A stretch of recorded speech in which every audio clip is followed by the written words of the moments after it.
Donc bon, rebonjour, donc on est mardi 13, désolé, tout à l'heure je me suis trompé, mais en fait TikTok m'a fait sauter ma vidéo, alors j'ai rien dit de spécial puisque je défendais la cause des agriculteurs qui me l'ont demandé, parce qu'ils ont des gros problèmes avec les courants, donc je vois pas pourquoi ils ont fait sauter cette vidéo, donc je la refais.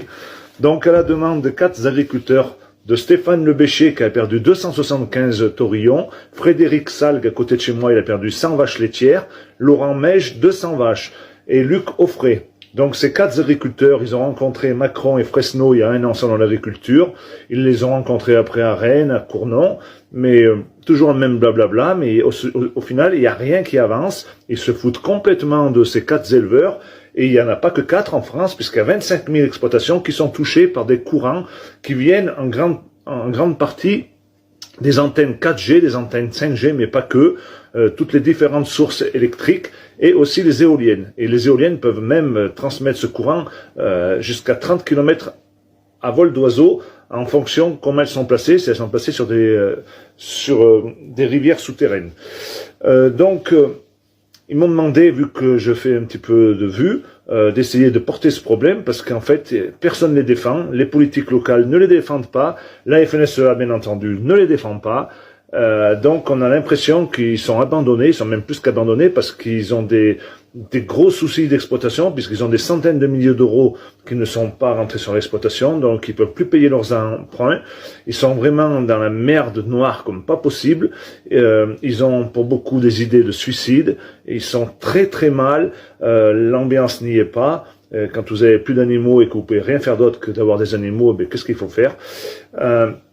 Moi je porte leur parole, voilà, c'est pas grand chose, donc je vous demande vraiment à partager cette vidéo, parce qu'il faut que ça fasse le tour de France et le tour du monde, parce que c'est un véritable génocide, parce que ça touche pas que les animaux, ça touche aussi les éleveurs, ça touche aussi les enfants, ça touche tout le monde. Pour preuve, mon copain Sals, qui était venu l'année dernière, il m'avait levé son t-shirt et il m'avait fait voir dessous son t-shirt, Frédéric, il était tout brûlé, il était tout rouge.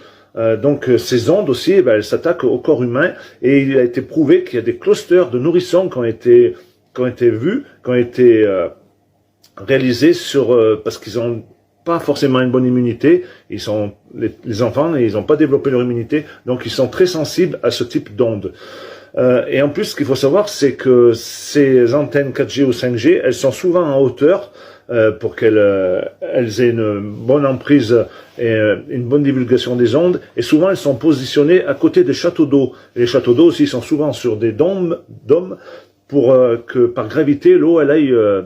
chez tous les consommateurs. Donc il y a une corrélation entre ces ondes et l'eau, et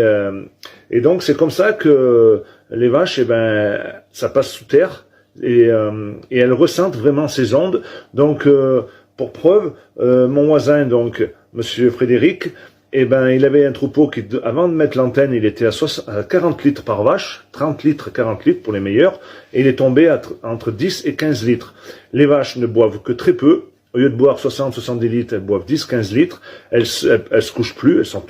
en total stress. Donc lui, il avait gagné au tribunal par le fait il avait dit, bon, on va arrêter l'antenne pendant 3-4 mois pour voir si vos vaches, elles vont mieux. C'était une bonne idée, sauf que le Conseil d'État, notre ami Fabius, il a retoqué cet appel du tribunal, pour pas que ça fasse jurisprudence, parce que vous imaginez, ça aurait fait jurisprudence, donc ça aurait élevé un bordel pas possible. Donc c'est ça qui est grave, c'est qu'ils font rien, et ils veulent rien faire. Pour moi, c'est un génocide animal et humain. Donc il y a 25 000 exploitations qui sont touchées, plus ou moins touchées, mais voilà, comme je vous ai dit, les 4 agriculteurs là qui se battent comme des lions, c'est dramatique parce qu'ils ont plus d'avenir et ils ne savent pas comment faire. Demain normalement les syndicats minoritaires ils sont reçus par Macron, ça va être mis sur le tapis, mais encore une fois ils vont rien faire du tout parce qu'ils s'en foutent. Ils s'en foutent, ça fait partie du plan pour détruire l'agriculture, pour détruire les personnes, parce qu'il faut savoir quand même que ces antennes très puissantes, avec l'intelligence artificielle, il va y en avoir partout, il va y en avoir tous les 3 ou 4 kilomètres, et avec le graphène, ça va faire une émulgation, et ça va être très tragique pour nous les humains. Donc il faut absolument partager cette vidéo et que tout le monde en entende parler et que j'espère qu'il y aura un journaliste indépendant, un journaliste d'investigation qui va se pencher sur ce problème, qui va devenir une cause commune à tout le monde à venir, et ça va être un drame. Toutes les familles vont être touchées. Et là aussi, encore, ça va être compliqué pour prouver que ça vienne de ça, mais de toute façon, quand vous allez bien, et du jour au lendemain, quand on vous met ce type d'antenne, ou ces éoliennes, ou ces sources énergétiques, eh ben, c'est sûr qu'il y a un résultat de cause à effet. Voilà. Donc partagez mes amis, et j'espère que cette fois-ci ils vont pas me faire sauter ma vidéo. Merci à vous.